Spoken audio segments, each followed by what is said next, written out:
Need based हमने 37 संस्थान अभी तक शुरू किया और 103 संस्थानों के हमने नोटिफिकेशन किए।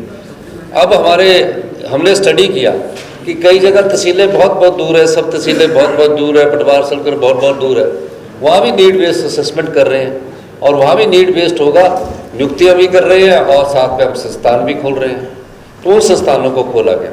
ये जो संस्थानों की लिस्ट आपके पास आई है, मैं आपको ये बताना चाह रहा हूँ, माननीय सदस्य ने ये जो संस्थानों की जितनी भी लिस्ट आपके पास आई है, इन संस्थानों के बारे में बताना चाह रहा हूँ कि आपने प्राइमरी स्कूल भी खोल दिया, हाई स्कूल भी खोल दिया, सेकेंडरी स्कूल भी खोल दिया।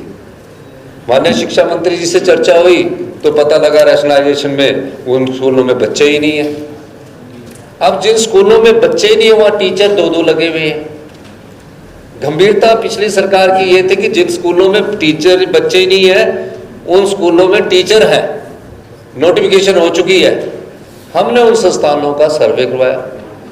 माननीय शिक्षा मंत्री जी हमारे अपने आप ही व्यक्तिगत स्कूलों का दौरा भी किया, प्राइमरी एजुकेशन का भी दौरा किया, रिमोटेस्ट एरिया में भी।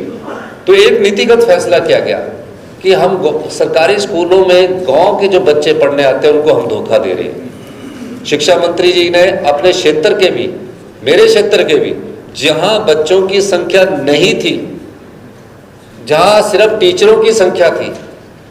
अब एक स्कूल है लाहौल स्पीति में, हंसा स्कूल, मेरे ख्याल सीनियर सेकेंडरी स्कूल है, उसमें 7 टीचर थे, बच्चा एक था। 8 टीचर थे, 3 बच्चे थे। अब 8 टीचर 3 बच्चों को पढ़ा रहे हैं। मैं आपको इसलिए विस्तृत देना चाह रहा हूं कि पिछली सरकार की गंभीरता देखिए। हम सिर्फ टीचरों को ये नहीं रख रहे कि उनको एडजस्ट करना है, हमने टीचरों से बच्चों की क्वालिटी पर भी अच्छा इफेक्ट पड़े उस दृष्टिकोण से हमने कार्य किया। हम शिक्षा संस्थान वहाँ खोलेंगे जहाँ बच्चों की संख्या होगी, वहाँ पूरे टीचर भी हम उपलब्ध करवाएंगे। कोई भी सरकार उस क्षेत्र की परिस्थितियों के हिसाब से, उस क्षेत्र की नीड बेस के हिसाब से संस्थान खोलती है। जो पिछले संस्थान थे जो कि भारतीय जनता पार्टी के समय खुले थे, जिसमें 800 के करीब संस्थान आपने खोले थे, सरकार का, हमारे कैबिनेट का फैसला था कि ये संस्थान चुनावों से 6 महीने पहले जून से स्टार्ट हुए खुलने और ये आगे तक मतलब चुनावों की जब तक नोटिफिकेशन हुई तब तक खुलते रहे। महज नोटिफिकेशन करना उद्देश्य नहीं है, तो जनता को धोखा देना भी होता है। अगर उस नोटिफिकेशन करने से पहले आप चुनावों से 2 साल पहले भर्तियां कर लेते और भर्तियां करने के बाद उन संस्थानों को खोलते तो उचित होता है। हमारी सरकार ने, कैबिनेट ने पुनर्विचार किया। पुनर्विचार करने के बाद पाया कि नीड बेस्ड, मेरी पहले की स्टेटमेंट है, नीड बेस्ड जहाँ भी होगा उन संस्थानों को खोला जाएगा। अब नीड बेस्ड का एक मैं उदाहरण देना चाहता हूँ। रणधीर शर्मा जी ने बोला कि एम्स में चौकी है, उसको आप कर दो, हमने उसको रेगुलाइज कर दिया। नीड बेस्ड था।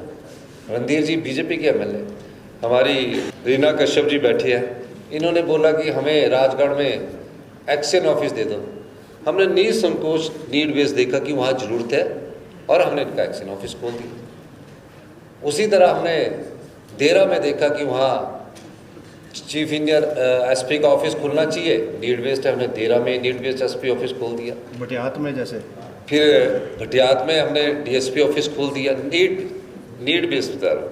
उसके बाद वहाँ SC इलेक्ट्रिकल का ऑफिस देरा में खोला गया और BMO का ऑफिस देरा में 3 कंस्टिट्यूंसी में नहीं था, हमने नीड बेस्ड खोल दिया गया। शिक्षा की क्वालिटी को सुधारने के लिए जो पूर्व मुख्यमंत्री जी जयराम ठाकुर जी और आपके मंत्रिमंडल के सदस्य दोषी है, जिसके कारण गुणात्मक शिक्षा में हम 22वें स्थान पर पहुंचे,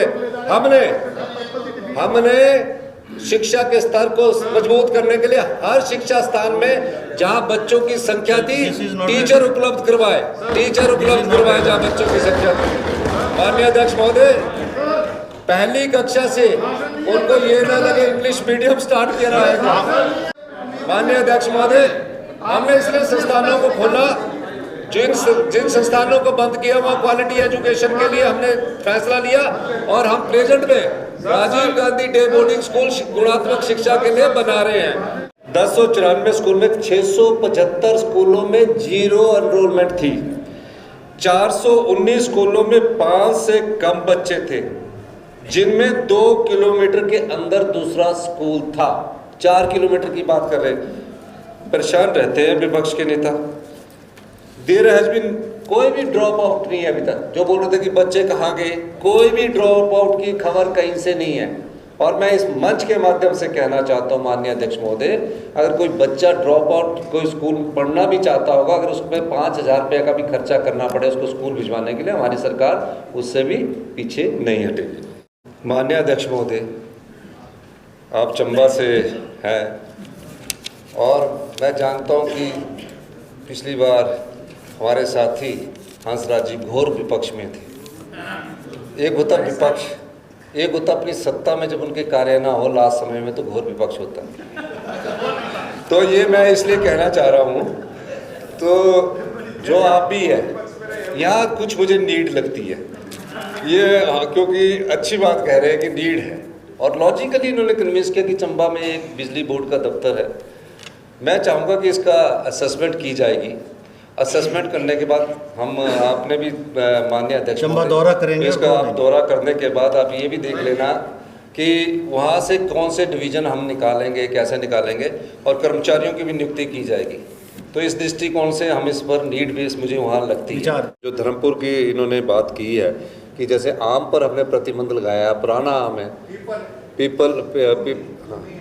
जो बर्ड है, जो भी हमने प्रतिबंधित अगर कटे पाए जाएंगे तो ये इंक्वायरी का विषय बनता है। हम इस पर इंक्वायरी करेंगे, इसमें कोई दो राय नहीं कि गलत करना वाले को कोई भी संरक्षण किसी प्रकार का हमारी सरकार नहीं देगी। दूसरी बात, हम सोच रहे हैं आने वाले समय में कि किस प्रकार से सारी जो लकड़ी की जो हम निजी भूमि से काट रहे हैं, तो कई जगह मैंने भी देखा है, अपने क्षेत्र में देखा है, अपनी भूमि से वो पेड़ काट कर जो कटानी आते हैं और उसके बाद वो सारी लकड़ी फ्यूल वुड के रूप में हिमाचल में तो इस्तेमाल नहीं होती, वो सब पंजाब और दूसरे क्षेत्रों में जा रही है। इस विषय पर भी हम अधिकारियों से मैं चर्चा करूँगा कि कैसे उसको रेगुलेट किया जाए। ये बात सही है कि अगर उसमें आम ऑरेंज के पेड़ कटेंगे, हमारी सरकार उसको गंभीरता से मानकर उस पर जो भी कानूनी की अवहेलना करता है कार्रवाई करेगी।